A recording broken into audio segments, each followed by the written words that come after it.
Ittihadul Mukminin, yakni Ummina Ustazah Husdiah Mawardi SPDI. Yang terhormat tamu undangan, para wali santri, hadirin wal hadirat rahimakumullah. Pertama-tama dan yang paling utama, marilah kita panjatkan puja beserta puji syukur kita atas kehadirat Allah Subhanahu wa taala yang telah memberikan kita beribu-ribu macam nikmatnya, di antaranya nikmat iman, sehat, serta sempat, sehingga kita dapat berkumpul di tempat yang insya Allah barokah ini.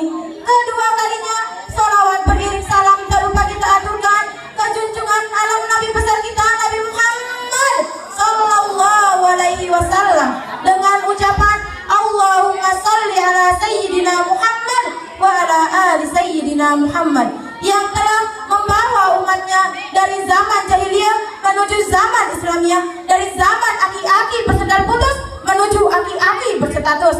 Dengan kata lain, minas zulumati ilan nur, yakni ad-dinul Islam. Baiklah, berdirinya saya di sini untuk menyampaikan sebuah pidato yang berjudul pentingnya menuntut ilmu.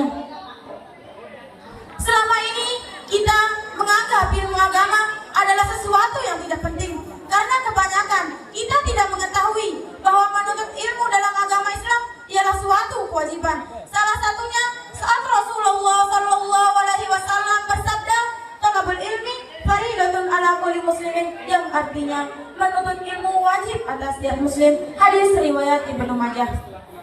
Hadis ini adalah dalil wajibnya setiap muslim untuk mempelajari ilmu agama. Yang perlu diperhatikan adalah ilmu agama atau ilmu syar'i, bukan ilmu dunia. Maknanya kita diwajibkan mempelajari ilmu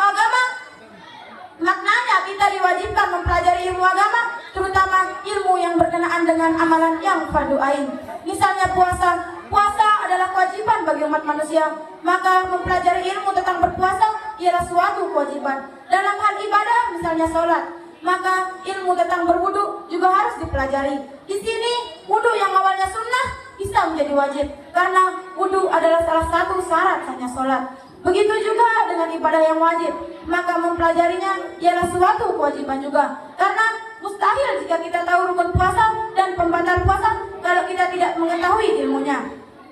Sesuatu yang Allah Subhanahu wa taala telah tetapkan akan diikuti dengan keutamaan atau fadilah. Misalnya seperti yang dijelaskan dalam sebuah hadis dari Abu Hurairah radhiyallahu anhu, "Man salaka tariqan yaltamisu fihi ilman, sahalallahu lahu bihi tariqan ilal jannah." Barang siapa yang berjalan mencari ilmu, Allah akan mudahkan jalan menuju surga. Hadis riwayat Muslim. Sebagian ulama memandang hadis ini seperti teksnya, yaitu usaha kita dalam mendatangi majelis ilmu sudah dihitung sebagai pahala yang dengannya Allah akan mudahkan jalan menuju surga. Sebagian ulama juga mengatakan bahwa dengan mendatangi majelis ilmu kita akan mengetahui berbagai macam hukum Islam.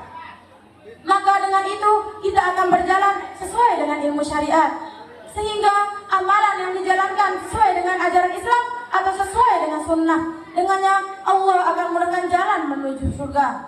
Selama ini kita hanya berkutat dengan masalah dunia, sehingga punya pemikiran harta adalah tanda kebaikan yang Allah Subhanahu wa taala berikan. Ternyata hal itu salah besar. Pemahaman akan ilmu agamalah yang menjadi patokan. Maka alangkah meruginya orang-orang yang tidak mau belajar ilmu agama. Dalam salah satu hadis, Nabi menyebutkan bahwa Allah Subhanahu wa taala murka kepada orang-orang yang mempunyai ilmu dunia, bahkan mahir dalam perkara dunia, tetapi jahil atau bodoh dalam perkara akhirat. Apakah pantas kita berjuang sekuat tenaga untuk perkara dunia, sedangkan lalai dan santai dalam perkara akhirat? Sungguh ini adalah perbuatan yang tercela. Melihat hal tersebut, ada beberapa hal yang harus kita lakukan terkait dengan mengembalikan keutamaan menuntut ilmu dan pengetahuan agama untuk umat muslim.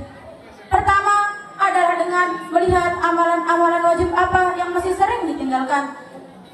Lalu tanyakan lagi, apakah amalan-amalan wajib tersebut sudah sesuai dengan ajaran Nabi dan para sahabatnya? Kedua, bertaubat kepada Allah Subhanahu wa taala atas kelalaian kita selama tidak menunaikan kewajiban menuntut ilmu. Ketiga, mulai mendatangi majelis ilmu dan bertanya tentang permasalahan ilmu agama apa yang masih belum diketahuinya. Keempat, berdoa kepada Allah Subhanahu wa taala agar dijadikan orang yang bertakwa dan beristiqomah dalam menuntut ilmu, dan berdoa agar diberikan pemahaman akan ilmu agama. Kelima, mulai mengamalkan ilmu agama apa yang telah diberikan, karena ini adalah sesuatu yang sangat penting yang tidak sering diindahkan oleh para penuntut ilmu. Dapat disimpulkan pada pidato saya kali ini bahwa orang muslim wajib hukumnya untuk menuntut ilmu agama. Pentingnya kita menuntut ilmu agama sehingga muncullah firman Allah Subhanahu wa taala yang pertama, yaitu memerintahkan kita untuk berbaca, bukan beribadah saja. Firman tersebut tercantum pada Quran surah Al-Alaq ayat 1 yang berbunyi, Iqra bismi rabbikal ladzi khalaq, yang artinya bacalah dengan menyebut nama Tuhanmu. Izinkan saya menyampaikan beberapa kata-kata motivasi tentang kewajiban menuntut ilmu. Ilmu adalah cahaya yang menerangi jalan hidup. Tanpa ilmu, kita akan berjalan dalam kegelapan. Menuntut ilmu adalah kewajiban bagi umat manusia, karena dengan ilmu kita dapat merubah dunia. Ilmu adalah bekal terbaik untuk menghadapi segala tantangan. Menuntut ilmu bukan hanya hak, tetapi kewajiban. Menuntut ilmu tidak mengenal usia, karena kehidupan ini adalah proses belajar. Ilmu adalah cahaya yang menerangi jalan hidup. Mungkin hanya ini yang bisa saya sampaikan, kurang dan lebihnya mohon dimaafkan. Hadanallahu wa iyyakum ila sabilil mu'minin wal muwaffiq ila aqwamit thoriq. Assalamualaikum warahmatullahi wabarakatuh.